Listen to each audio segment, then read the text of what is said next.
اس لیے وہ اللہ نے دو مخلوق پیدا کیے ہیں، ایک انسان پیدا کیے ہیں، دوسرے پٹھان پیدا کیے ہیں، اور خاص طور پہ وہ والے، یہ جتنا آپ ان کو ماریں گے یہ اور لڑیں گے۔ آسمان میں ہر زبان سے لا الہ نکلا،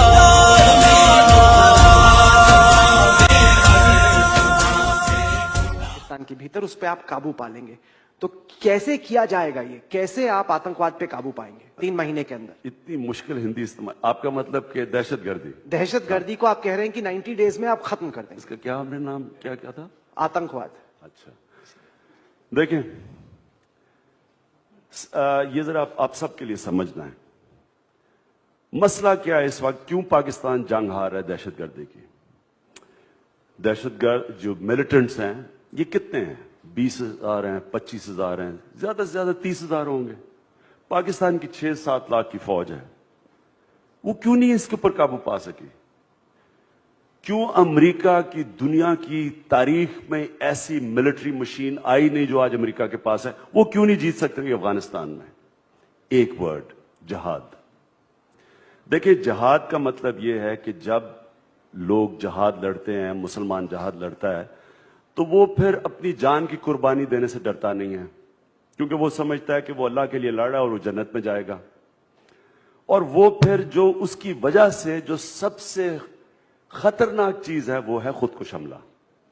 خودکش حملے کا کوئی توڑ نہیں ہے، نہ امریکن ابھی تک اس کا توڑ نکال سکے ہیں، نہ پاکستان کی فوج نکال سکی۔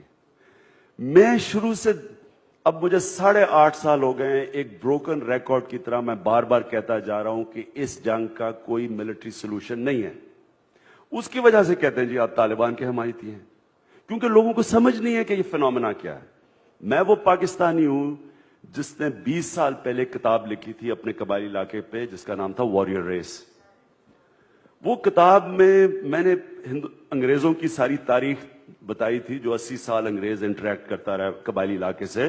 انگریز نہیں جیت سکا، وہاں سپر پاور تھا اپنے وقت کا، وہ دلدل میں پھنسا ہوا تھا۔ آپ حیران ہوں گے کہ وزیرستان میں زیادہ انگریز فوجی مرے بنسبت سارے ہندوستان کے اندر۔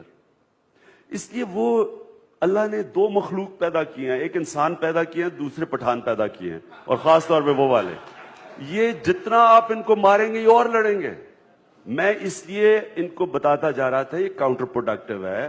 آپ بامبنگ کر رہے ہیں ان کے گاؤں کے اوپر، آپ آرٹلری چلا رہے ہیں، ان کے بیوی بچے مار رہے ہیں، وہ چپ کر کے ہاتھ نہیں، وہ جا کے جدھر طالبان تھے ہی نہیں، اس کولیٹرل ڈیمیج کے 2 سال نے پاکستان طالبان پروڈیوس کیا۔ ہمارے پاس تو طالبان ہی نہیں تھے، تو ہم نے یہ احمقانہ جو فیصلہ کیا اپنی فوج بھجوانے کی وزیرستان، جو میں روکتا رہا، میری پارلیمنٹ میں تقریر بھی ہے اس کے اوپر، میں نے ساری تاریخ کوٹ کی۔ تو ہوا کیا ہے کہ جو ملیٹنٹس ہیں انہوں نے پاکستان کی فوج کے خلاف جہاد ڈکلیئر کر دی ہے۔ انہوں نے کہا کہ یہ امریکہ کی مرسنری فوج ہے، کیونکہ وہ امریکہ کی مرسنری فوج ہے، یہ کولیبریٹرز ہیں، ان کے خلاف بھی جہاد جائز ہے۔ جہاد کی وجہ سے ہمارے جی ایچ کیو کے اوپر خودکش حملے ہوئے، ہمارے نیول بیس پہ خودکش حملے ہوئے، ہمارے ایئر بیس پہ خودکش حملے ہوئے، اور یہ خودکش حملہ ڈیوسٹیٹنگ ہوتا ہے۔ اس کا جب تک آپ جہاد کا نیریٹو ملیٹنٹ سے نہیں لیں گے یہ جنگ ختم ہی نہیں ہونی، اور پاکستان ڈوب جائے گا اس جنگ میں۔ اس لیے اب میں حال آپ کو بتاتا ہوں۔ تو تحریک انصاف کیسے اس کے اوپر قابو پائے گی؟ ہم جب پہلے دن انشاءاللہ جب سویرنگ ان ہوگی تحریک انصاف کی، پرائم منسٹر کی، تو پہلے دن اناؤنس کرے گا کہ ہم امریکہ کی جنگ سے ڈس انگیج کر رہے ہیں۔ نہ ہم امریکن ایڈ چاہتے ہیں، نہ ہم ڈرون اٹیکس چاہتے ہیں، کیونکہ ڈرونز بھی انہی لوگوں کو مار رہے ہیں جن سے پاکستانی فوج لڑ رہی ہے۔ تو اس لیے وہ نیریٹو یہ کہتا ہے کہ جی یہ امریکہ کی جنگ لڑ رہے ہیں اور امریکہ کی مرسنری فوج ہے۔ ہم جب ڈس انگیج کریں گے اور پھر ہم اناؤنس کریں گے جہاد ختم، کیونکہ ہم امریکہ کی جنگ نہیں لڑ رہے۔ جس وقت جہاد ختم ہوئی ہم جنگ جیتیں گے کیسے؟ میں کیوں کہہ رہا ہوں 90 ڈیز میں؟ کیونکہ میں جانتا ہوں سارے قبائلی علاقے کو۔